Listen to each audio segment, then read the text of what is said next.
This next piece was written in whole by Randy Maugans. That carries much value, validity, and the all too rare common sense approach to this subject that has become as much of a parody as clowns in the circus. This was his piece. Tom DeLonge's To the Stars Academy, TTSA, is the next phase of navigating the UFO landscape, or should we say, managing it. Now fronting the operation is Christopher Mellon. Same family, yeah. A former Intelligence Undersecretary of Defense, a member of the wealthy Eastern establishment Mellon family, and a Rockefeller minion. Christopher Mellon, like many family members before him, has long-standing ties to the US intelligence community and also the DoD. He spent nearly 10 years as the staff director for the Senate Select Committee on Intelligence, and in 1998 he became the Deputy Assistant Secretary of Defense for Security and Information Operations. Then in 1999 he became the Deputy Assistant Secretary of Defense for Intelligence, a post which he held until 2002. And then after leaving the DoD, he became a Minority Staff Director for the Senate Select Committee on Intelligence member for Senator J. Rockefeller. All connected, you see. Mellon and the Rockefellers go back near 100 years. Or over. Now, whilst DeLonge's rock star cred as the former frontman of 90s pop-punk band Blink-182 and his "Aw Shucks, Look What They've Showed Me" form of soft disclosure, blended with the 1950s sci-fi reverence to travel to the stars, jump-started TTSA, it is Mellon who now lobs the long runs into mainstream media slots. Now, the Mellons have long been useful in shepherding cult movements into the mainstream. It was Mr. Mellon's aunt, Peggy Mellon Hitchcock, who funded the famous Millbrook LSD experiments for Dr. Timothy Leary back in 1963, an MK Ultra program that produced what became the hippie Woodstock generation and one of the largest generational mind control experiments in history. Ms. Hitchcock, by the way, was also the first wife of the late Walter Bowart, author of Operation Mind Control. With ufology in a freefall over the last few years, largely due to the pollution of UFO conferences by pseudo-disclosers like David Wilcock and the regrettable Corey Goode, the falling fortunes and credibility of figures like Stephen Greer and Stephen Bassett's yawning citizens' disclosure hearings, the ongoing moral disruptions inside MUFON, as well as the aging demographics and loss of conference staples like Jim Mars and Stanton Friedman, ufology has been grown long in the tooth and still short of ever proving much beyond some dubious Roswell trinkets and grainy photos. Now, Mellon, with his aristocratic chisel looks, snappy suits and ready-made resume, is airtime friendly and capable of the New York Times op-ed piece sizzle that can engage the skeptical edge of intelligentsia. Largely drawn off his stock of declassified military intelligence data, Mellon has appeared on major media outlets with recycled data that sounds amazingly newsworthy. Yet behind the wagging news heads lies a small but lucrative corporate structure with a vertically integrated entertainment and licensing division, an ambitiously funded university materials research project, and an anticipated public stock offering, all tied to the ever-looming big challenge to solve the UFO enigma. Adding to the roster, we find James Semivan, also on the board of TTSA, a former ex-CIA agent. Where have we seen this before? Hello, Robert David Steele, who describes his career as, quote, a wonderful 25-year career, working briefly for the Directorate of Science and Technology, and then later transferring to the Directorate of Operations, the clandestine service, for the bulk of my career. His bio reads, Jim Semivan retired in 2007 after a 25-year career in the CIA's National Clandestine Service, in other words, masonry. At the time of his retirement, he was a member of the CIA's Senior Intelligence Service. Jim served multiple overseas and domestic tours along with the senior management positions in the CIA headquarters. And he's also the recipient of the agency's Career Intelligence Medal. Finally, the icing on the cake in the spookiest way is Luis Elizondo, a retired official at the Office of the Undersecretary of Defense for Intelligence. Interestingly, the same department claimed by Mr. Mellon. Connecting dots. Oh, we love that. Mr. Elizondo, however, makes even higher claims of being the director of a government UFO program known as AATIP, for Advanced Aviation Threat Identification Program, allegedly an unclassified secret investigatory effort that is funded by the United States government to study unidentified flying objects. Now, that alleged program, as presented, resembles one championed by Nevada Senator Harry Reid in concert with defense contractor Robert Bigelow. Bigelow, interestingly enough, purchased the famous paranormal site, the Skinwalker Ranch, for $200,000 in the mid-1990s and sold it in 2016 to an anonymous real estate holding company called Adamantium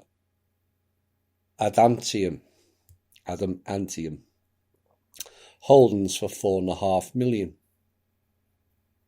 Nice profit that, 200,000 to $4.5 million. And Bigelow also managed to commandeer both the official flight reports of UFOs coming through federal air traffic controllers and also the records of MUFON, including thousands of abductee files. Now, the official narrative has Elizondo resigning from his Pentagon position in 2017 to protest government secrecy, it was said, just in time to join TTSA as their Director of Global Security and Special Programs. Now, information about Elizondo's official credentials, though, seem to be murky. Competing narratives about Elizondo's actual position seems to contradict his claims, and officially, neither his position or AATIP appear to officially exist. Oops. So whilst Mellon supplies the beef, DeLonge the sizzle, Elizondo the shadow, the eminent grease of TTSA is none other than CIA Stanford Research Institute remote viewing program head, Scientology published author and metaphysics collegiate Howard Hal Puthoff. Stanford, CIA, Pentagon, all in it together.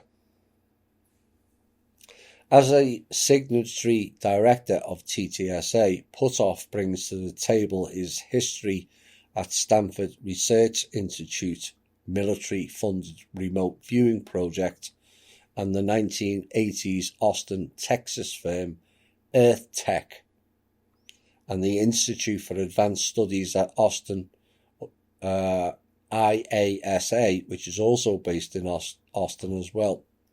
Now, Earth Tech garnered one contested patent after 5 years for modulated information of data without electric or magnetic field components, which has been labelled by one patent law professor as valid patent but classic pseudoscience.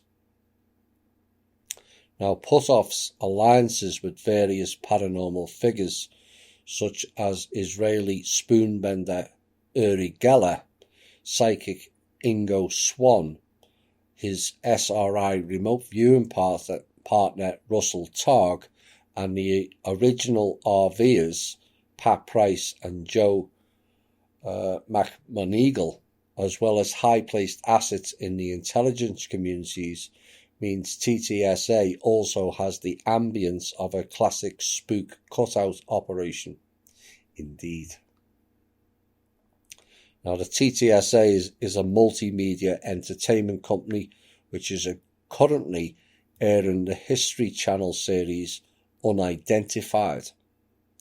Given the relatively kitchen table business model of ufology in the last 2 decades, TTSA, whilst modest compared to SpaceX, Bigelow Aerospace or Richard Branson's Virgin Atlantic, it heads above the current state of UFO business.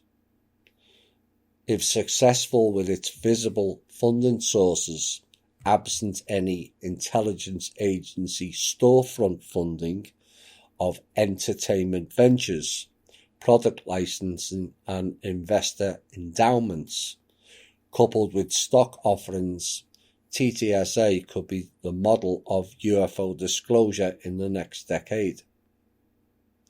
The bar of entry is low. Sure is. Ufologists never proved anything except their own theories. They tell on the woo-woo factors rolled out in endless PowerPoints, and the audience gladly settles for just a whiff of the suspense that tomorrow, someday, we will know. The winners of this are DeLonge, Mellon and Puthoff, all who seem to be willing players in a game of what if. Elon Musk, Richard Branson and Robert Bigelow, each running for profit privatised space ventures. The military, intelligence and defence contractors who play an endless shell game of plausible deniability cloaked behind NSA firewalls, and also NASA, which locks down space from inquiring eyes. Nicely worded.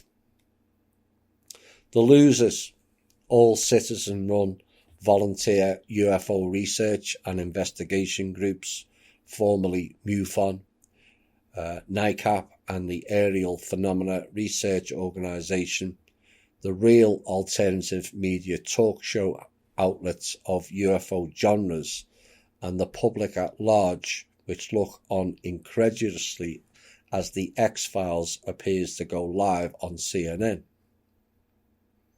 Now, whether the Truman era Majestic Magic 12, MJ12, is legend or fact, it was fact, and the SSP killed them all recently. The stories of a group of controllers sanctioned at above cosmic level clearances called the Avery Group Oh, it's the Blue Aviaries again. Have long prevailed over the UFO scene. Well, that is another story for another time. What we now see in full public display is the methodology of a control narrative staffed by the very profile of people long detailed in speculative form. Like Hollywood, which has long been a pawn of intelligence agency propaganda, or propaganda, is glad to deliver alternating narratives about UFOs and alien beings, from Van Daniken's Chariot of the Gods in 1970 to Spielberg's long string of speculative fictions to the current crop of pseudo-historical History Channel offerings. Few, if any, ever take on both the anecdotal, testimonial information of people who have experienced encounters with UFOs, Travis Walton's Fire from the Sky being an exception, and the hard evidence of the tens of thousands of photos, videos and crash sites which remain secreted in the bottom drawers of researchers. TTSA manages to hit the balance between show business and high-stakes aerospace, with the added glitz of rock and roll space boy appeal to bring in the Generation X's and beyond. But on closer examination, what TTSA really represents is an amalgamation of the same old narratives and exploits.